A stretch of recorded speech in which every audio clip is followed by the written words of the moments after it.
March 6, 2022 ಮುಡಿಪು ಸಮೀಪದ ಬಾಳೆಪುಣಿಯ ಸರಕಾರಿ ಉನ್ನತೀಕರಿಸಿದ ಹಿರಿಯ ಪ್ರಾಥಮಿಕ ಶಾಲೆ ಹೂಹಾಕುವ ಕಲ್ಲು ವಠಾರದಲ್ಲಿ ಸಂಭ್ರಮದ ವಾತಾವರಣ. ಜನಜೀವನ ಬಾಳೆಪುಣಿ ಆಶ್ರಯದಲ್ಲಿ ಸಮಾಜ ಸೇವಾ ಸಾಧಕರಾದ ಶೀನಶೆಟ್ಟಿ ಕೃಷ್ಣಮೂಲ್ಯರ ಸೇವಾ ಕಥನ ಅದ್ವಿತೀಯ ಪುಸ್ತಕ ಬಿಡುಗಡೆಗೊಳಿಸುವ ಸಮಾರಂಭ. ಇದರೊಂದಿಗೆ ಸೇವಾ ಕಥನ, ಚಿಂತನ, ಮಂಥನ, ಕಲಾ ವೈವಿಧ್ಯ ಪ್ರದರ್ಶನ.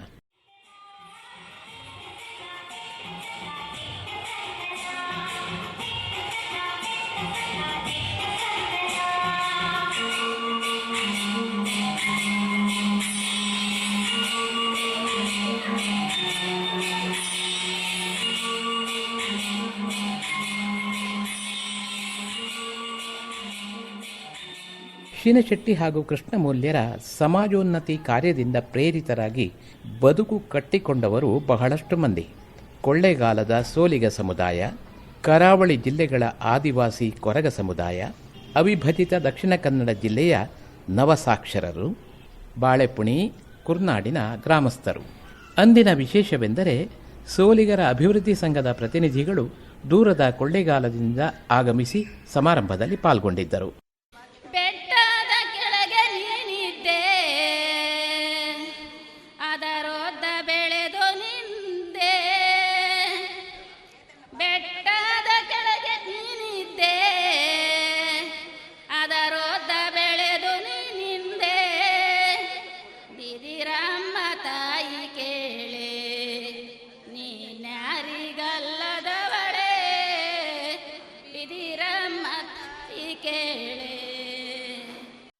ನವಸಾಕ್ಷರ ಸಂಘಟನೆಯ ಪ್ರೇರಕಿ ಶ್ರೀಮತಿ ಯಶೋಧ ಲಾಯ್ಲಾ ಅವರು ಸೇವಾ ಬದುಕು ಛಾಯಾಚಿತ್ರ ಪ್ರದರ್ಶನವನ್ನು ಅನಾವರಣಗೊಳಿಸಿದರು.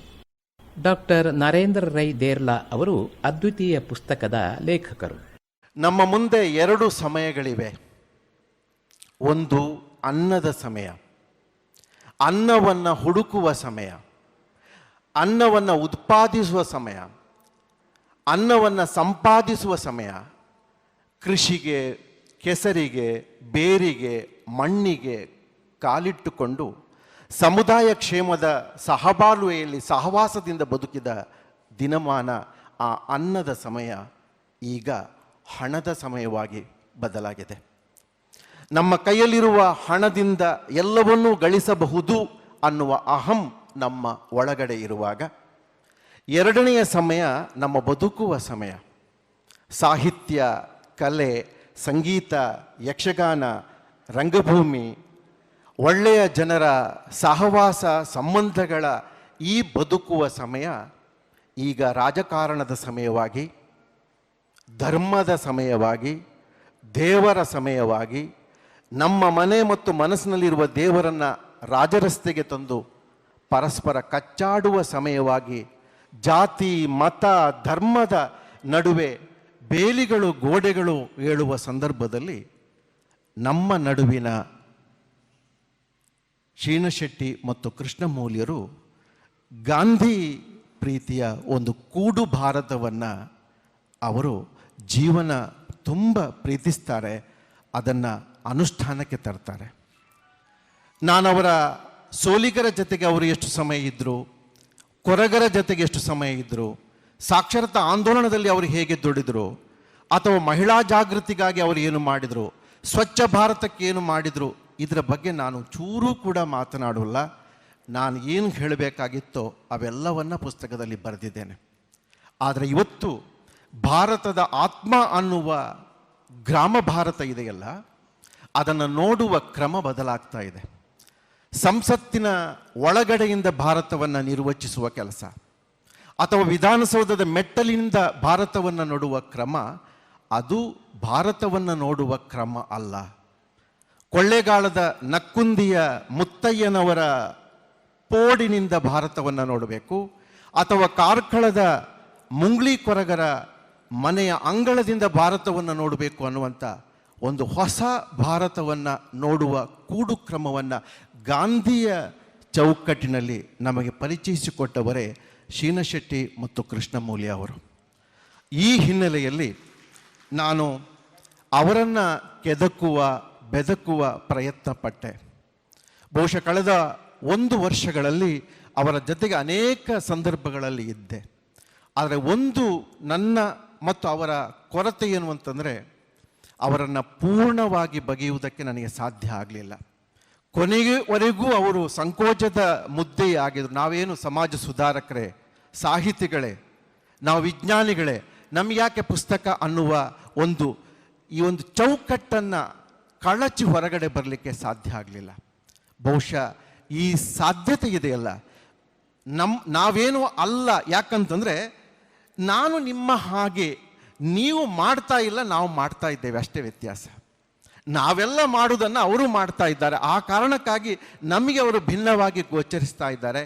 ಆದರೆ ಅವರ ಒಟ್ಟು 40 ವರ್ಷದ ಬದುಕಿನ ಸಾಧನೆ ಇದೆಯಲ್ಲ, ಸೇವಾ ಕ್ರಮ ಇದೆಯಲ್ಲ, ಸಮುದಾಯ ಕ್ಷೇಮಕ್ಕಾಗಿ ಬದ್ಧತೆಯಿಂದ ಅವರು ಮಾಡಿದ ಕೆಲಸ ಇದೆಯಲ್ಲ, ಬಹುಶಃ ಇನ್ನು 100 ವರ್ಷದ ನಂತರ ಈ ಸಭೆಯಲ್ಲಿರುವವರಾಗಲಿ, ಈ ವೇದಿಕೆಯಲ್ಲಿರುವವರಾಗಲಿ ಯಾರೂ ಇರುವುದಿಲ್ಲ.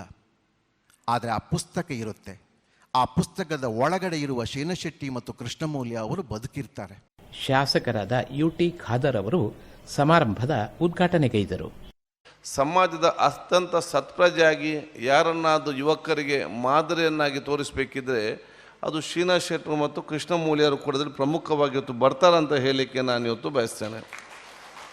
ನಮ್ಮ ದೇಶದ ಯುವ ಜನಾಂಗಕ್ಕೆ ಇವತ್ತು ನಾವು ಮಾಡೆಲ್ ಆಗಿ, ಯಾಕಂತ ಹೇಳಿದರೆ ಒಂದು ಮಾದರಿಯಾದ ಯುವಕ ಯಾರು, ಮಾದರಿಯಾದ ತಂದೆ ತಾಯಿಯಂದಿರು ಯಾರು, ಮಾದರಿಯಾದ ಒಂದು ಇಂಜಿನಿಯರ್ ಯಾರು, ಮಾದರಿಯಾದ ಅಡ್ವೊಕೇಟ್ ಯಾರು, ಒಂದು ಮಾಡೆಲ್ ಆಗಿ ತೋರಿಸಲಿಕ್ಕೆ ಜನ ಸಿಗೋದು ಭಾಳ ಕಷ್ಟಮೇ. ಯಾರನ್ನು ತೋರಿಸ್ಬೇಕಂತ ನಾವು ಹುಡುಕುವಂಥ ಪರಿಸ್ಥಿತಿಯಲ್ಲಿ ನಾವು ಇವತ್ತು ಮಾಡೆಲ್. ಯಾಕೆಂದರೆ ಯುವಕರಿಗೆ ನಾವು ಮಾದರಿಗೆ ಮುಂಚಿನ ಕಾಲದಲ್ಲಿ ನಮಗೆ ವಿಶ್ವೇಶ್ವರಯ್ಯರವರು ಬೇರೆ ಬೇರೆ ರೀತಿಯ ಒಬ್ಬೊಬ್ಬರನ್ನು ಮಾಡೆಲ್ ಆಗಿ ಇವತ್ತು ತೋರಿಸಿ ಯುವಕರಿಗೆ ಮಾದರಿಯಾಗಿ ಒಂದು ಪ್ರೇರಣಾ ಶಕ್ತಿಯಾಗಿ ತೋರಿಸುವಂಥ ವ್ಯವಸ್ಥೆ ಇತ್ತು. ಈಗಿನ ಕಾಲಘಟ್ಟ ಯಾರನ್ನು ಹುಡುಕುವುದು ಅಂತೇಳಿ ಕಷ್ಟ ಆಗುವಂಥ ಪರಿಸ್ಥಿತಿಯಲ್ಲಿದೆ. ಇಂಥ ಕಾಲಘಟ್ಟಕ್ಕೆ ಬಂದಾಗೆ ಒಂದು ಸಮಾಜ ದೇಶದ ಅತ್ಯಂತ ಸತ್ಪ್ರಜೆಯಾಗಿದ್ದುಕೊಂಡು ನಾನು ಆಡುವ ಪ್ರತಿ ಮಾತು, ನಾವು ಮಾಡುವ ಪ್ರತಿ ಕೆಲಸ ಅದು ಈ ಸಮಾಜ ಮತ್ತು ದೇಶಕ್ಕೆ ಪೂರಕವಾಗುವ ಮಾತು ಮತ್ತು ಕೆಲಸವಂಥ ವ್ಯಕ್ತಿತ್ವ ಅಂತ ತೋರಿಸುತ್ತಿದ್ದರೆ ಬಹುಶಃ ಅದರಲ್ಲಿ ನೀವು ಮೊದಲಿಗೆ ಆಗಿರ್ತೀರ ಅಂತ ಹೇಳಲಿಕ್ಕೆ ನಾನು ಇವತ್ತು ಬಯಸುವಂಥದ್ದು. ಅದಕ್ಕೆ ಸಮಸ್ತ ಕ್ಷೇತ್ರ ಜನರ ಪರವಾಗಿ, ಕರ್ನಾಟಕ ರಾಜ್ಯದ ಪರವಾಗಿ, ನಾನು ನಿಮ್ಮೆಲ್ಲರ ಪರವಾಗಿ ನಾನು ವಿಶೇಷವಾಗಿ ಅಭಿನಂದನೆ ಶುಭಾಶಯ ನಾನು ಸಲ್ಲಿಸಲಿಕ್ಕೆ ಬಯಸ್ತೇನೆ. ಅದರ ಜೊತೆಯಲ್ಲಿ ದೇವರು ನಮಗೆ ದೀರ್ಘಾಯುಷ್ಯ, ಆರೋಗ್ಯ, ಸಂಪತ್ತು, ಶಕ್ತಿ, ಇನ್ನಷ್ಟು ಸಾಮಾಜಿಕ ತಳಮಟ್ಟದವರಿಗೆ ಕೂಡ ತಮ್ಮ ಕೆಲಸ ಇನ್ನಷ್ಟು ಶಕ್ತಿ ಕೊಡಲಿ ಅಂತ ಹೇಳಿ ಕೂಡ ನಾವೆಲ್ಲರೂ ಕೂಡ ಜೊತೆಯಾಗಿ ಇವತ್ತು ಪ್ರಾರ್ಥಿಸುವಂಥದ್ದು. ನಲಿಪು ತಂಡದ ಸುಧೀರ್ ಬಾಳೆಪುಣಿ ಮತ್ತು ದಯಾನಂದ ಅವರು ದುಡಿ ಬಾರಿಸಿ ತಡಪೆಯಲ್ಲಿ ಪುಸ್ತಕಗಳನ್ನಿಟ್ಟು ಆ ಪುಸ್ತಕಗಳನ್ನು ಸಭೆಯ ಮಧ್ಯಭಾಗದಿಂದ ತರ್ತಾ ಇದ್ದಾರೆ. ಅದನ್ನು ವೇದಿಕೆಯಲ್ಲಿ GS ಜಯದೇವ ಅವರು ಕೃತಿ ಬಗ್ಗೆ ಮಾತನಾಡಲಿಕ್ಕಿರುವ ಡಾಕ್ಟರ್ B ನಿತ್ಯಾನಂದ ಶೆಟ್ಟಿ ಅವರಿಗೆ ಹಸ್ತಾಂತರಿಸುವ ಮೂಲಕ ಕೃತಿಯನ್ನು ಬಿಡುಗಡೆ ಮಾಡಲಿಕ್ಕಿದ್ದಾರೆ. ಚಾಮರಾಜನಗರದ ದೀನಬಂಧು ಟ್ರಸ್ಟ್ ಕಾರ್ಯದರ್ಶಿ ಪ್ರೊಫೆಸರ್ GS ಜಯದೇವ ಅವರು ಅದ್ವಿತೀಯ ಕೃತಿಯ ಲೋಕಾರ್ಪಣೆಗೈದರು. ನಾನು ಬಹುಶಃ ಅವ್ರನ್ನ ಸುಮಾರು 40 ವರ್ಷಗಳಿಂದಲೂ ಬಲ್ಲೆ. ಬಿಳಿಗಿರಿರಂಗನ ಬೆಟ್ಟದಲ್ಲಿ ನಾನು, ಸುದರ್ಶನ್ ಅವರು, ಸೋಮಸುಂದರಂ ಅವರು ಕೆಲಸ ಮಾಡಬೇಕಾದ್ರೆ ಕೃಷ್ಣಮೌಲ್ಯ ಮತ್ತು ಶೆಟ್ಟಿಯವರು ಚಿಕ್ಕ ಹುಡುಗರು, ನಮಗಿಂತ ಸ್ವಲ್ಪ ಚಿಕ್ಕವರು. ಈಗ ಪುಸ್ತಕಕ್ಕೆ ಒಂದು ಡಮರುಗಾಯಲ್ಲಿ ಹೊಡ್ಕೊಂಡು ಬಂದಿದ್ದು, ಡೋಲ್ ಹೊಡ್ಕೊಂಡು ಬಂದಿದ್ದು ನೋಡಿ, ಪುಸ್ತಕಕ್ಕೆ ನಾವು ಹಾಗೆ ಮಾಡ್ಬೋದೇ ಹೊರತು ಶೆಟ್ಟಿ ಕೃಷ್ಣಮೌಲ್ಯ ಅವ್ರಿಗೆ ಹಾಗೆ ನಾವೇನು ಮಾಡೋಕ್ಕಾಗಲ್ಲ. ಯಾಕೆಂದರೆ ನಮ್ಮ ಎಲ್ಲ ಸ್ನೇಹಿತರು ಹೇಳಿದ ಹಾಗೆ ಅತ್ಯಂತ ಸಂಕೋಚ ಪ್ರವೃತ್ತಿಯ, ತಮ್ಮ ಅಹಮನ್ನು ಸಂಪೂರ್ಣ ಕರಗಿಸಿದ, ನಾನು ಅನ್ನೋದೊಂದು ಚೂರು ಇರುಕೂಡ್ದು ಜನಗಳ ಸೇವೆಯನ್ನು ಮಾಡ್ತಕ್ಕಂಥದ್ದು. ಅದು ಒಂದು ಕಾನ್ಸೆಪ್ಟ್ ಅಲ್ಲ. ಜನಗಳ ಸೇವೆ ಅನ್ನೋದು ಎಷ್ಟೋ ಸರ್ತಿ ಸೋಷಿಯಲ್ ವರ್ಕರ್ಸ್ಗೆ it becomes a matter of concept, ಒಂದು ಕಾನ್ಸೆಪ್ಷನ್ ಆಗಿಬಿಡುತ್ತೆ. ಆ ಕಾನ್ಸೆಪ್ಟ್ ಬಂದಾಗ ಥರ ಮಾದರಿಗಳನ್ನು ಇಟ್ಕೊಂಡು ಮಾಡೋಕ್ಕೆ ಹೋಗ್ತಾರೆ. ತಪ್ಪು ಅಂತ ನಾನು ಹೇಳಲ್ಲ. ಮತ್ತು ಶೆಟ್ಟಿ ಕೃಷ್ಣಮೌಲ್ಯ ಅವರು ಏನು ಮಾಡಿದ್ರು ಅಂದರೆ, ನೋಡಿದರು, ಅನುಭವಿಸಿದರು, ಇದು ಸರಿ ಮಾಡಬೇಕು ಅನ್ನಿಸ್ತು, ಧುಮುಕಿಬಿಟ್ರು, ಮಾಡಿಬಿಟ್ರು ಕೆಲಸ. ಹಾಗೆ ಮಾಡ್ತಾನೇ ಇದ್ದಾರೆ. ಇಲ್ಲಿ ಕಾನ್ಸೆಪ್ಟ್ ಇಲ್ಲ. ಅವರು ಆ ಕ್ಷಣದಲ್ಲಿ ಆ ಸಂದರ್ಭದಲ್ಲಿ ಹೇಗಿತ್ತು ಆ ಪರಿಸ್ಥಿತಿ, ಈ ಪರಿಸ್ಥಿತಿಗೆ ಸ್ಪಂದಿಸುವ ಒಂದು ಸಂವೇದನೆಯನ್ನು ಹೊಂದಿದ್ದವರು. ನಾವು ಸಂವೇದನಾ ರಹಿತರಾಗಿ ಬದುಕ್ತಾ ಇರೋದ್ರಿಂದಲೇ ಇವತ್ತು ಅಂತರಂಗದಲ್ಲೂ ಕಸ, ಬಹಿರಂಗದಲ್ಲೂ ಕಸ, ಇಡೀ ಜಗತ್ತೆಲ್ಲ ಕಸಮಯವಾಗಿದೆ. ಅಂತರಂಗ ಶುದ್ಧಿ, ಬಹಿರಂಗ ಶುದ್ಧಿ ಅಂತ ಒಂದು ಮಾತಿದೆ, ಶರಣರು ಹೇಳ್ತಾ ಇದ್ದಂಥದ್ದು. ಅಂತರಂಗ ಶುದ್ಧಿಯೂ ಇರಬೇಕು, ಬಹಿರಂಗದ ಶುದ್ಧಿಯೂ ಇರಬೇಕು. ಯಾವಾಗ ಅಂತರಂಗದ ಮಾಲಿನ್ಯ ಹೆಚ್ಚಾಗುತ್ತೋ ಬಹಿರಂಗದ ಮಾಲಿನ್ಯನೂ ಜಾಸ್ತಿ ಆಗ್ತಾ ಹೋಗುತ್ತೆ. ಇವತ್ತು ಸಿನಿಶೆಟ್ಟಿ ಕೃಷ್ಣಮೌಳಿ ಅವ್ರನ್ನ ನೋಡಿದರೆ ಅವರಿಗೆ ಅಣ್ಣನ ಹಾಗೆ ಇರತಕ್ಕಂಥ ನನಗೆ ಹೆಮ್ಮೆ. ಅವರು ಯಾವ ಸಂಸ್ಥೆಯಲ್ಲಿ ವಿದ್ಯೆಯನ್ನು ಪಡೆದು ಪದವೀಧರರಾದರೋ ಆ ಸಂಸ್ಥೆಯ ಅಧ್ಯಾಪಕರಿಗೆ, ಆ ಸಂಸ್ಥೆಯ ಇಡೀ ವ್ಯವಸ್ಥೆಗೆ ಅವರನ್ನು ಕಂಡ್ರೆ ಹೆಮ್ಮೆ, ಸ್ನೇಹಿತರಿಗೆ ಹೆಮ್ಮೆ. ನರೇಂದ್ರ ಅವರು ಅವರ ಪುಸ್ತಕವನ್ನು ಬರಿತಾ ಅದರಲ್ಲಿ ಮುಳುಗೋದೆ ಅಂತ ಹೇಳ್ತಾರೆ. ಅಷ್ಟು ಒಂದು ಬಗೆಯ ಸೋಜಿಗ ಅವರ ಸಮಾಜ ಕಾರ್ಯದಲ್ಲಿ. ತುಂಬ ಜನ ಸಮಾಜ ಕಾರ್ಯ ಮಾಡ್ತಾ ಇದ್ದಾರೆ, ಆದರೆ ಇವರ ಸಮಾಜ ಕಾರ್ಯದಲ್ಲಿ ಅಂಥ ಸೋಜಿಗವಾದದ್ದು, ಅಂಥ ಆಶ್ಚರ್ಯಕರವಾದದ್ದು, ಗಮನಾರ್ಹವಾದದ್ದು, ಗಂಭೀರವಾದದ್ದು, ಸಿಗ್ನಿಫಿಕೆಂಟ್ ಅಂತ ಏನು ಹೇಳ್ತಿರೋ ಅದು ಏನಿದೆ ಅಂತಂದರೆ ಪ್ರಾಮಾಣಿಕತೆ. ನನಗನ್ಸುತ್ತೆ ಬಹುಶಃ ಪ್ರಾಮಾಣಿಕ ಮನಸ್ಸಿಗೆ ಯಾವ ಮಾದರಿಯ ಸಮಾಜ ಕಾರ್ಯ ಮಾಡಬೇಕು ಅನ್ನೋದು ವೇದ್ಯವಾಗುತ್ತೆ, ಅದು ಗೊತ್ತಾಗುತ್ತೆ. ಅಂಥ ಒಂದು ಮೂಲಭೂತವಾದ ಪ್ರಾಮಾಣಿಕತೆಯನ್ನು ಇಟ್ಕೊಂಡು ಕೇವಲ ಜಂಗಮವಾಗೇ ಇದ್ದವರು, ಸ್ಥಾವರಕ್ಕೆ ಬರಲೇ ಇಲ್ಲ ಅವರು. ಸ್ಥಾವರ ಜಂಗಮ ಅಂತಕ್ಕಂಥದ್ದು ನಾವು ಮಾಡ್ತಕ್ಕಂಥ ವ್ಯತ್ಯಾಸಗಳು. ಆದರೆ ಪ್ರಾಮಾಣಿಕತೆ ಇದ್ದರೆ ಸ್ಥಾವರವಾಗಲಿ ಜಂಗಮವಾಗಲಿ ಎರಡೂ ಸಮಾಜ ಕಾರ್ಯವೇ. ಆದರೆ ಇದು ವಿಶೇಷ, ನಮ್ಮ ಸಿನಿಶೆಟ್ಟಿ ಕೃಷ್ಣಮೌಳಿ ಅವರು ಮಾಡಿರ್ತಕ್ಕಂಥ ಕೆಲಸ ಇದು ಬಹಳ ವಿಶೇಷ. ಇವತ್ತು ಅವರು ಯಾತಕ್ಕೋಸ್ಕರ ಕೆಲಸ ಮಾಡಿದ್ದಾರೆ, ಈ ನಮ್ಮ ಸುತ್ತಮುತ್ತಣ ಪರಿಸರದಲ್ಲಿ ಅಜ್ಞಾನ ಇದೆ, ಕತ್ತಲು ತುಂಬಿದೆ, ಅದಕ್ಕೆ ಬೆಳಕು ಬೇಕು. ಕತ್ತಲೆ ಅನ್ನೋದು ಒಂದು ಅಭಾವ, ಇಲ್ಲದೇ ಇರೋದನ್ನು ತೋರಿಸುತ್ತೆ. ಅದೇ ಅಸ್ತಿತ್ವದಲ್ಲಿ ಏನೂ ಇಲ್ಲ. ಕತ್ತಲೆ, ಒಂದು ಬಕೆಟ್ ಕತ್ತಲೆ ಇದೆಯಾ ಅಂದರೆ ಇಲ್ಲ, ಅದು ಬೆಳಕಿನ ಅಭಾವ. ಸೊ ಜಗತ್ತಿನಲ್ಲಿ ನಾವು ಕತ್ತಲೆ, ಅಜ್ಞಾನ ಅನ್ನೋದು ಕೆಟ್ಟದು ಅಂತ ನೋಡೋದಕ್ಕೆ ಬದಲಾಗಿ ಅಲ್ಲಿ ಬೆಳಕಿನ ಅಭಾವ ಇದೆ ಅಂತ ನೋಡೋದು ಬಹಳ ಮುಖ್ಯ. ಅಜ್ಞಾನ ಇದ್ದಲ್ಲಿ ಸ್ವಲ್ಪ ಜ್ಞಾನವನ್ನು ನಾವು ಕೊಡಬಹುದು, ಕತ್ತಲೆ ಇದ್ದಲ್ಲಿ ಬೆಳಕಿರ್ಬೋದು, ಒಂದು ದೀಪ ಹಚ್ಬೋದು. ಸೊ ದೀಪ ಹಚ್ಚುವ ಮುಖಾಂತರ ನಾವು ಒಂದು ಸ್ವಲ್ಪ ಬೆಳಕನ್ನು ಕೊಟ್ಟು ನಮ್ಮ ಪರಿಸರವನ್ನು ನಾವು ವೃದ್ಧಿ ಮಾಡ್ಕೊಳ್ಬೋದು, ಇಂಪ್ರೂವ್ ಮಾಡ್ಕೊಳ್ಬೋದು. ಸೊ ಇಂಥ ಒಂದು ಕೆಲಸವೇ ನಿಜವಾದ ಸಮಾಜ ಕಾರ್ಯ. ಸಮಾಜ ಕಾರ್ಯದಲ್ಲಿ ಬಹಳ ಮುಖ್ಯವಾಗಿ ಬೇಕಾಗಿರತಕ್ಕಂಥ, ಅಥವಾ ನಾನು ಸಿನಿಶೆಟ್ಟಿ ಕೃಷ್ಣಮೌಳಿ ಅವರಲ್ಲಿ ಕಂಡಿರತಕ್ಕಂಥದ್ದು ಏನಂದರೆ, ನಾನು ಅನ್ನೋದನ್ನು ಸಂಪೂರ್ಣ ಸೊನ್ನೆ ಮಾಡಿಕೊಂಡರು. ನಾನು, ನನ್ನ ಏಳಿಗೆ, ನನ್ನ ಪ್ರಾತಿನಿಧ್ಯ, ನನ್ನ ಒಂದು ಪ್ರಾಮುಖ್ಯತೆ, ಇದು ಯಾವುದನ್ನು ಸ್ವಲ್ಪವೂ ಯೋಚನೆ ಮಾಡೋಕ್ಕೆ ಸ್ಥಳವೇ ಕೊಡದಂತೆ ಅವರ ಇಡೀ ಮನಸ್ಸು ಬೇರೆಯವರ ಒಳಿತನ್ನು ಕುರಿತು ಆಲೋಚನೆ ಮಾಡ್ತಾ ಇದೆ. ಇವತ್ತು ಸಮಾಜದಲ್ಲಿ ಏನಾಗ್ತಾ ಇದೆ ಅಂದರೆ, ಕೆಡುಕಿಗೆ ಕೆಡುಕು ಸೇರಿ ಕೆಡುಕು ಹೆಚ್ಚಾಗ್ತಾ ಇದೆ. ಇದು ಕೆಡುಕಿಗೆ ಕೆಡುಕು ಸೇರ್ತಾ ಹೋದರೆ ಅದು ಹೇಗಾಗುತ್ತೆ ಅಂದರೆ, ಇದು ಜಿಯೋಮೆಟ್ರಿಕಲ್ ಇನ್ಕ್ರೀಸ್. ಕೆಡುಕಿಗೆ ಕೆಡುಕು ಸೇರಿಸಿದರೆ ಅದು 4 ಕೆಡುಕಿಗೆ 4 ಕೆಡಿಸಿದರೆ 8 ಆಗಲ್ಲ, 4 × 4 16 ಕೆಡುಕಾಗುತ್ತೆ. ಸೊ ಹಾಗೆ ಕೆಡುಕಿಗೆ ಕೆಡುಕು ಜಾಸ್ತಿ ಸೇರಿದರೆ ಅದು ಹೀಗೆ ಒಂದು ರೀತಿಯ 4 × 4 ಹೆಚ್ಚು ಹೇಗಾಗುತ್ತೋ ಹಾಗೆ ಜಾಮೆಟ್ರಿಕಲ್ ಪ್ರಪೋರ್ಷನಲ್ಲಿ ಜಾಸ್ತಿ ಆಗ್ತಾ ಹೋಗುತ್ತೆ, ಅರ್ಥಮೆಟಿಕಲ್ ಅಲ್ಲ. ಹಾಗಾಗಿ ಅದಕ್ಕೆ ಆ್ಯಂಟಿಡೋಟ್ ಏನು ಅಂದರೆ, ಒಳಿತಿಗೆ ಒಳಿತು ಸೇರಬೇಕು. ಆ ಒಳಿತಿಗೆ ಒಳಿತು ಸೇರುವಂಥ ಒಂದು ಪ್ರಕ್ರಿಯೆಯಲ್ಲಿ ಇವತ್ತು ಎಷ್ಟು ತೊಡಕಿದೆ. ಈಗ ನರೇಂದ್ರ ಅವರು ಮಾತನಾಡಿದಾಗೆ ಭಾರತವನ್ನು ಒಳಗೊಂಡು ಜಗತ್ತನ್ನು ಒಳಗೊಂಡು ಇವತ್ತು ಮನುಷ್ಯರ ನಡುವೆ ಇರುವ ದ್ವೇಷ ವೈಷಮ್ಯಗಳು ನಮ್ಮ ಅಭಿವೃದ್ಧಿಗೆ ಮಾರಕ. ನಿಜವಾಗಲೂ ಅಭಿವೃದ್ಧಿ ಆಗಬೇಕಾದ್ರೆ ಶಿಕ್ಷಣದ ಮುಖಾಂತರ ನಾವು ಯಾವ ಮೌಲ್ಯಗಳನ್ನು ಕೊಡ್ತೇವೆ ಅನ್ನೋದು ಬಹಳ ಮುಖ್ಯ. ಇವತ್ತು ಅಭಿವೃದ್ಧಿ ಎಲ್ಲೆಲ್ಲಾಗಿದೆ ಅನ್ನೋದನ್ನು ಹಾಗೆ ಲೆಕ್ಕ ತೆಗೆದುಕೊಂಡ್ರೆ ದಕ್ಷಿಣ ಕನ್ನಡದಲ್ಲಿ ಅಭಿವೃದ್ಧಿ ಚೆನ್ನಾಗಾಗಿದೆ. ಯಾಕೆಂದರೆ ಇಲ್ಲಿ ಸಾಕ್ಷರತೆ ಮತ್ತು ಶಿಕ್ಷಣ ಗುಣಮಟ್ಟದಲ್ಲಿದೆ. ಹೈದರಾಬಾದ್, ಕರ್ನಾಟಕ, ಗುಲ್ಬರ್ಗ ಆ ಕಡೆ ಅಭಿವೃದ್ಧಿ ಕಡಿಮೆ ಆಗಿದೆ ಅಂದರೆ ಅದಕ್ಕೂ ಅಲ್ಲಿಯ ಸಾಕ್ಷರತೆ ಮತ್ತು ಶಿಕ್ಷಣದ ಗುಣಮಟ್ಟಕ್ಕೆ ಸಂಬಂಧ ಇದೆ. ಸೀನಿಶೆಟ್ಟಿ ಕೃಷ್ಣಮೌಳಿ ಅವರು ಇದನ್ನು ಅರ್ಥ ಮಾಡಿಕೊಂಡ್ರು.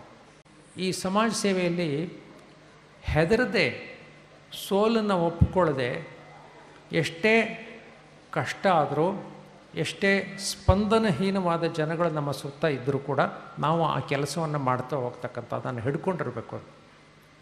ಮತ್ತು ಎಷ್ಟೋ ಸರ್ತಿ ನಮ್ಮ ವೈಯಕ್ತಿಕ ಹಿನ್ನಡೆ ಇರುತ್ತೆ, ಆವಾಗಲೂ ಕೂಡ ನಾವು ಮೇಲಕ್ಕೆ ಅದನ್ನು ಮೆಟ್ಟಿ ನಿಂತು ಮೇಲಕ್ಕೆ ಬರಬೇಕಾಗುತ್ತೆ. ನನಗೆ ಒಂದು ಘಟನೆ ಗೊತ್ತಿದೆ. ಕರಡಿ ಕಚ್ಚಿದ ಸಿದ್ದಮ್ಮ ಅಂತ ಚಿತ್ರದುರ್ಗದಲ್ಲಿ ಚಿಕ್ಕ ಹುಡುಗಿಯಾಗಿದ್ದಾಗ ಅವಳಿಗೆ ಅರ್ಧ ಮುಖನ ಕರಡಿ ತೆಗೆದುಬಿಡ್ತು. ಆ ಹುಡುಗಿ ಶಿಕ್ಷಣದ ಮುಖಾಂತರ ನಾನೇನಾದ್ರು ನನ್ನ ಬದುಕು ಕಟ್ಕೊಳ್ಬೋದು ಅಂತ ಅವಳ ಮನೆಯಲ್ಲಿ ಯಾರೂ ಶಿಕ್ಷಣ ಪಡೆದಿಲ್ಲ. ಅವಳು ಶಿಕ್ಷಣ ಪಡೆದ್ಲು. ಆದರೆ ಅವಳ ಮುಖ ಎಷ್ಟು ವಿಕಾರವಾಗಿತ್ತು ಅಂದರೆ ತುಂಬ ಜನ ಅವಳ ಮುಖದ ಕಡೆ ನೋಡೋಕ್ಕೆ ಹಿಂಜರಿತಿದ್ರು. ಆದರೆ ಅದೆಲ್ಲದನ್ನೂ ದಾಟಿ ಆಕೆ ಇರುಳಿಗಿರು ಅಂತ ಅವ್ರ ಜೊತೆ ಕೆಲಸ ಮಾಡಿದ್ಲು. ಇವತ್ತು ಅಮೆರಿಕದ 18 ಯೂನಿವರ್ಸಿಟಿಗೆ ಹೋಗಿ ತಾನು ಹೇಗೆ ಈ ಹಿನ್ನಡೆಗಳನ್ನೆಲ್ಲ ದಾಟಿ, ಜನಗಳ ಒಂದು ರಿಜೆಕ್ಷನ್ ಏನಿದೆ, ತಿರಸ್ಕಾರ, ಆ ತಿರಸ್ಕಾರವನ್ನು ದಾಟಿ ತನ್ನನ್ನು ಬದುಕನ್ನು ಕಟ್ಟಿಕೊಂಡು, ಜೊತೆಗೆ ಕತ್ತಲೆಯಲ್ಲಿ ಇದ್ದಂಥ ಇರುಳಿಗರು ಅಂದ್ರೆ ಅರ್ಥವೇ ಕತ್ತಲೆಯಲ್ಲಿ ಇರೋರು ಅಂತ, ಅವರ ಬದುಕನ್ನು ಕಟ್ಟಿ ಆಮೇಲೆ ಆಕೆ ಒಂದು ಮಾದರಿ ಆಗಿಬಿಟ್ಲು ಇಡೀ ಜಗತ್ತಿಗೆ. ನಾವು ತುಂಬ ಜನ ಬೇರೆ ಎಲ್ಲಿಂದಲೋ ರಿಸೋರ್ಸ್ ಬರಲಿ, ಆವಾಗ ನಾನು ಇದನ್ನು ಬದಲಾವಣೆ ಮಾಡ್ತೇನೆ ಅಂತ ಯೋಚನೆ ಮಾಡ್ತೀವಿ. ಇಲ್ಲ, ಅದು ಸರಿ ಕಲ್ಪನೆ. ನಾನೇ ಮಾಡಿದರೂ ಕೂಡ ನಂದು ತಪ್ಪು ಅಂತ ನಾನು ಹೇಳ್ತೇನೆ. ನಮ್ಮ ನಡುವೆ ಇರತಕ್ಕಂಥ ಸಂಪನ್ಮೂಲಗಳನ್ನು ಬಳಸಿ ಮನಸ್ಸುಗಳನ್ನು ಸ್ವಲ್ಪ ಬದಲಿಸುವ ಮುಖಾಂತರ ಇದೇ ಸಂಪನ್ಮೂಲ ನಮ್ಮ ಸುತ್ತಮುತ್ತ ಇರತಕ್ಕಂಥ ನೀರು, ನೆಲ, ಗಾಳಿ ಇದನ್ನೇ ಬಳಸಿಕೊಂಡು ನಾವು ಇನ್ನೂ ಉತ್ತಮವಾದ ಜೀವನವನ್ನು, ನೆಮ್ಮದಿಯ ಜೀವನವನ್ನು, ಮನುಷ್ಯರ ನಡುವೆ ಪ್ರೀತಿ ಇರುವ ಜೀವನವನ್ನು, ಮನುಷ್ಯ ಸಂಬಂಧಗಳನ್ನು ಕಟ್ಟಬಹುದಾದ ಜೀವನವನ್ನು ನಾವು ನಡೆಸ್ಬೋದು. ಮತ್ತು ಮನುಷ್ಯ ಸಂಬಂಧಗಳು ಚೆನ್ನಾಗಿ ಆಗಬೇಕು, ಮನುಷ್ಯ ಸಂಬಂಧಗಳಲ್ಲಿ ಪ್ರೀತಿ ಇರಬೇಕು ಅಂತ ಅಂದರೆ ಆವಾಗ ನಮ್ಮ ಒಳಗಡೆಯ ಸ್ವಚ್ಛತೆಯ ಕಡೆಗೆ ಗಮನ ಕೊಡಬೇಕು. ಆ ಸ್ವಚ್ಛತೆ ಎಲ್ಲಿಂದ ಪ್ರಾರಂಭ ಆಗುತ್ತೆ ಅಂದರೆ ಬಹಿರಂಗದ ಸ್ವಚ್ಛತೆಯನ್ನು ಮಾಡ್ತಾ ಮಾಡ್ತಾ ಅಂತರಂಗದ ಸ್ವಚ್ಛತೆ ಬರುತ್ತೆ. ಅದು ಬಹಳ ಸತ್ಯ. ಗಾಂಧೀಜಿ ಮಾಡಿದ್ದೇ ಅದು. ಅವ್ರು ಹೇಳ್ತಾರೆ, ಗಾಂಧೀಜಿ ತನ್ನ ಒಳಗಿನ ಪರಿಸರವನ್ನು ಬದಲಾಯಿಸ್ತಾ ಹೊರಗಿನ ಪರಿಸರವನ್ನು ಬದಲಾಯಿಸಿದರು ಅಂತ. ಒಳಗಿನ ಪರಿಸರವನ್ನು ಬದಲಾಯಿಸ್ತಾ ಹೊರಗಿನ ಪರಿಸರವನ್ನು ಬದಲಾಯಿಸಿದರು. ಅಂಥ ಒಂದು ಕೆಲಸವನ್ನು ಸೀನಿಶೆಟ್ಟಿ ಕೃಷ್ಣಮೌಳಿ ಮಾಡಿದ್ದಾರೆ. ಅದಕ್ಕೆ ಅವರು ಹೇಳಿದ್ದು ನಾನು ಪ್ರಾಮಾಣಿಕತೆ. ಅವರ ಪ್ರಾಮಾಣಿಕ ಮನಸ್ಸಿನಿಂದಾಗಿ ಅವರು ತಮ್ಮ ಒಳಗನ್ನು ಬದಲಾಯಿಸ್ಕೊಂಡು ಅವರು ಕೆಲವನ್ನ ಬೆಲೆ ತೆರಬೇಕಾಯಿತು. ಆ ಬೆಲೆಯನ್ನು ಕೊಟ್ಟು ತಮ್ಮನ್ನು ತಾವೇ ಝೀರೋ ಮಾಡಿಕೊಂಡು ಕೆಲಸ ಮಾಡಿದ್ದಾರೆ. ಇವತ್ತಿಗೂ ಕೂಡ ನನಗೆ ಸೀನಿಶೆಟ್ಟಿ ಕೃಷ್ಣಮೌಳಿ ಅವರು ನನ್ನ ಸಮಾಜ ಕಾರ್ಯದ ಆದರ್ಶ ಅಂತ ಹೇಳ್ತಾ, ಇವತ್ತು ಅನೇಕ ಸಮಾಜ ಕಾರ್ಯಕರ್ತರು ಬಂದಿದ್ದೀರಿ. ಮತ್ತು ನಮ್ಮ ಸೋಲಿಗರು ಬಂದಿದ್ದಾರೆ ಬೆಳಗಿರಂಗನ ಬೆಟ್ಟದ ಕಡೆಯಿಂದ. ಇಲ್ಲಿಯ ಅನೇಕ ಮಹನೀಯರಿದ್ದೀರಿ. ನೀವೆಲ್ಲರೂ ಕೂಡ ಸೀನಿಶೆಟ್ಟಿ ಕೃಷ್ಣಮೌಳಿ ಅವರನ್ನು ಗುರುತಿಸಿರೋದ್ರಿಂದ ನಿಮಗೆಲ್ಲ ಮೊದಲು ನನ್ನ ನಮಸ್ಕಾರಗಳು. ಯಾಕೆಂದರೆ ನೀವೆಲ್ಲರೂ ಗುರುತಿಸಿದ್ದೀರಿ ನೋಡಿ. ಅದನ್ನು ಗುರುತಿಸೋದೇ ಏನು ಹೇಳುತ್ತೆ ಅಂದರೆ ಅವರ ಕೆಲಸದ ಪ್ರಾಮುಖ್ಯವನ್ನು ನೀವು ಗುರುತಿಸ್ತಿದ್ದೀರಿ ಅಂದರೆ ನಿಮ್ಮ ಒಂದು ಪ್ರಜ್ಞಾಪೂರ್ವಕತೆಯನ್ನು ಅದು ತೋರಿಸುತ್ತೆ.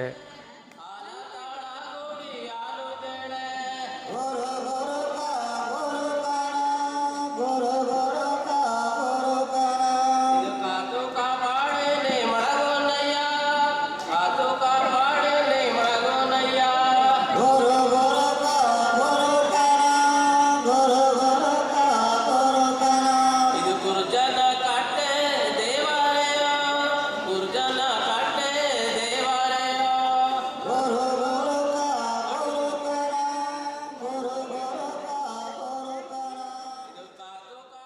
ತುಮಕೂರು ವಿಶ್ವವಿದ್ಯಾನಿಲಯದ ಪ್ರಾಧ್ಯಾಪಕ ಪ್ರೊಫೆಸರ್ ನಿತ್ಯಾನಂದ ಬಿ ಶೆಟ್ಟಿ ಅವರು ಅದ್ವಿತೀಯ ಕೃತಿಯನ್ನು ಪರಿಚಯಿಸಿದರು.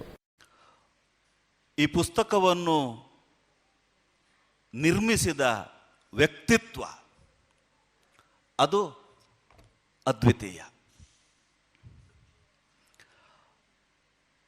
ಸಂಖ್ಯಾವಾಚಕ ಅಲ್ಲ, ಇದು ಗುಣವಾಚಕ. ಯಾವ ಕಾಲಕ್ಕೂ ದ್ವಿತೀಯ ಆಗುವುದಿಲ್ಲವೋ ಅದು ಅದ್ವಿತೀಯ. ಸುಮಾರು 100-175 ವರ್ಷಗಳ ಹಿಂದೆ ನಮ್ಮಲ್ಲಿ ಕಾಣಿಸಿಕೊಂಡ ಗಾಂಧಿ ಈಗ ಎರಡಾಗಿ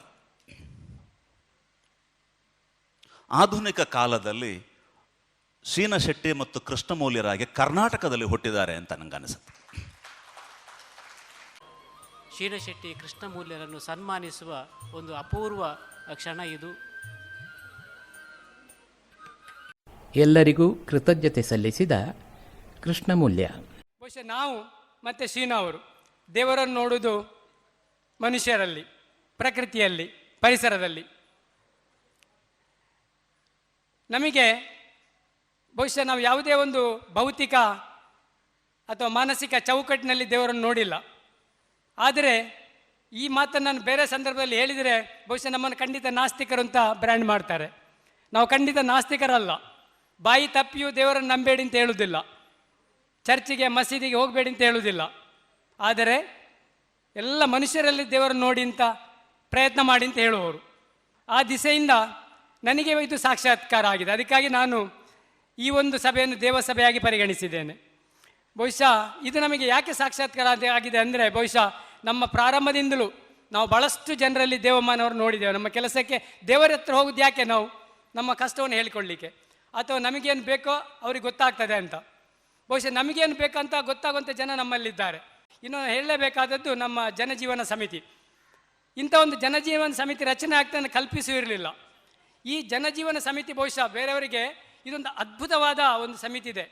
ಇದರಲ್ಲಿ ಹಿರಿಯರು ರಮೇಶಯ್ಯನವರಿಂದ ಹಿಡಿದು ನಮ್ಮ ಆಳ್ವಾರವರಿಂದ ಹಿಡಿದು ನಮ್ಮ ನವಸಾಕ್ಷರರು, ಅಧಿಕಾರಿಗಳು, ಪತ್ರಕರ್ತರು, ಶಿಕ್ಷಕರು, ಅದ್ಭುತ ಎಲ್ಲ ಜನ ಸೇರಿದಂಥ 27 ಜನ. ಈ 27 ಜನರು ಇದರಲ್ಲಿ ಯಾರು ಇದ್ದಾರೆ, ಅವರು 27 ಥರದ ವ್ಯಕ್ತಿತ್ವದವರು, ಅದ್ಭುತ ಒಂದು ಜ್ಞಾನಿಗಳು 27 ಜನ ಇದ್ದಾರೆ. ಬಹುಶಃ ನಮಗೆ ಏನಂದರೆ ಖುಷಿ ಅಂದರೆ, ಈ ಪುಸ್ತಕ ಬಂದದಕ್ಕಿಂತಲೂ ಹೆಚ್ಚು ಈ ಒಂದು ಸಮಿತಿ ರಚನೆ ಆಗಿದೆ ಅಲ್ಲ, ಈ ಸಮಿತಿ ಬಹುಶಃ ಮುಂದಕ್ಕೆ ನಾನು ತಿಳ್ಕೊಳ್ಳೋದು, ಇದು ನಮ್ಮ ಇಡೀ ಗ್ರಾಮ ಆಡಳಿತಕ್ಕೆ ಒಂದು ಮಾರ್ಗದರ್ಶನ ಮಾಡಲಿಕ್ಕೆ ಶಕ್ತಿ ಇರುವಂಥ ಸಮಿತಿ ಅಂತ ನಾವು ಪರಿಗಣಿಸಿದ್ದೇವೆ. ಈ ಒಂದು ಸಮಿತಿ ನಿಜ, ಯಾಕೆಂದರೆ ಅದೆಲ್ಲರೂ ಇರುವಂಥ ಬಹುಶಃ ಇಂಥ ಒಂದು ಸಮಿತಿ ನಮ್ಮ ರಾಜ್ಯ ದೇಶದಲ್ಲಿ ಇರಲಿಕ್ಕೆ ಸಾಧ್ಯತೆ ಇಲ್ಲ. ಅಂಥ ವ್ಯಕ್ತಿಗಳಿಂದ ಕೂಡಿದಂಥ ಒಂದು ಸಮಿತಿ ರಚನೆ ಆಯ್ತಲ್ಲ, ಇದು ನಮಗೆ ಅತ್ಯಂತ ಸಂತೋಷ ಕೊಟ್ಟಿದೆ. ಎಲ್ಲರಿಗೂ ಕೃತಜ್ಞತೆ ಸಲ್ಲಿಸಿದ ಶೀನಶೆಟ್ಟಿಯವರು ಹೇಳ್ತಾರೆ, ಮಿತ್ರರನ್ನು ಪ್ರೀತಿಸಿ, ಶತ್ರುಗಳನ್ನು ಗೌರವಿಸಿ. ಮಿತ್ರರನ್ನು ಪ್ರೀತಿಸಿ, ಶತ್ರುಗಳನ್ನು ಗೌರವಿಸಿ. ಮಿತ್ರರನ್ನು ಪ್ರೀತಿಸಿದರೆ ಬಲ ಬರುತ್ತೆ, ಶತ್ರುವನ್ನು ಪ್ರೀತಿಸಿದರೆ ಛಲ ಬರುತ್ತೆ. ನಮಗೆ ಕೊಳ್ಳೇಗಾಲ ಇರಲಿ, ಮಂಗಳೂರು ಇರಲಿ, ಶತ್ರು ಮಿತ್ರರಂತಿಲ್ಲ. ನೋಡುವುದಿಲ್ಲ, ಎಲ್ಲ ಒಂದು ಥರ ನೋಡ್ತೇವೆ. ನಮ್ಮನ್ನು ಟೀಕೆ ಮಾಡಿದವರು, ಹೊಗಳಿದವರು ಎರಡೂ ನಮಗೆ ಶಕ್ತಿ ಕೊಟ್ಟಿದೆ. ಹೆಚ್ಚು ಟೀಕೆ ಮಾಡಿದವರಿಂದ ಹೆಚ್ಚು ಶಕ್ತಿ, ಹೊಗಳಿದವರಿಂದ ಸ್ವಲ್ಪ ಶಕ್ತಿ. ನೋಡಿ, ನಿಮಗೂ ಹಾಗೆ ಆಗ್ತದೆ. ಯಾರು ನಿಮ್ಮನ್ನು ತೆಗಳುತ್ತಾರೆ, ನೀವು ಬೇಜಾರು ಮಾಡಬಾರದು. ಹೊಗಳಿದ ಕೂಡಲೇ ಉಬ್ಲೂಬಾರದು. ಅದು ಸ್ವಲ್ಪ ಹೊಗಳಿದರೆ ಅದು ಉಂಟು ಅಂತ. ಹಾಗಿರೋ ಹೊಗಳಿಕೆ ತೆಗಳಿಗೆ ನಾವು ಇಗುವುದಿಲ್ಲ. ಆದರೆ ಇವತ್ತು ನೀವೊಂದು ವಿಷಯ ಮುಂದಿಟ್ಟಿದ್ದೀರಿ, ಒಂದು ವಿಮರ್ಶೆ ನಡೆಯಲಿ. ಈ ಕೆಲಸ ಆಗಿದೆ, ನಮ್ಮದು ಭಿನ್ನವಾದ ಕೆಲಸ. ನಾವು ಶೂನ್ಯದಲ್ಲಿ ನಮ್ಮ ಕೆಲಸ, ಶೂನ್ಯ ಕೃಷಿ ಅಂತ ಹೇಳಿದ ಹಾಗೆ. ಶೂನ್ಯ ಕೃಷಿ, ನಾವು ಎಲ್ಲಿ ಹೋದರೂ ಸಂಬಳ ಕೇಳುವುದಿಲ್ಲ, ಗೌರವಧನ ಕೊಡುವಂಥ ಗೌರವಧನಲ್ಲಿ ಕೆಲಸ ಮಾಡೋದು. ಒಂಬುಡ್ಸ್ಮ್ಯಾನಾಗಿದ್ದಾಗ ಒಂದು ಗೌರವಧನ ಇತ್ತು, 10,000 30,000 ಹೋಯ್ತು ಗೌರವಧನ. 4 ವರ್ಷ ಒಂಬುಡ್ಸ್ಮ್ಯಾನ್ ಕೆಲಸ ಮಾಡಿದ್ದೇವೆ. ಜಡ್ಜರ್ ಮಾಡೋ ಕೆಲಸ, IAS IPS ಮಾಡುವವರ ಕೆಲಸ ನಾವು ಮಾಡಿದ್ದೇವೆ 4 ವರ್ಷ. ಅದು ರಾಜ್ಯಕ್ಕೆ ಮಾದರಿಯಾಗಿ ಕಾರ್ಯಕ್ರಮ ಆಗಿತ್ತು.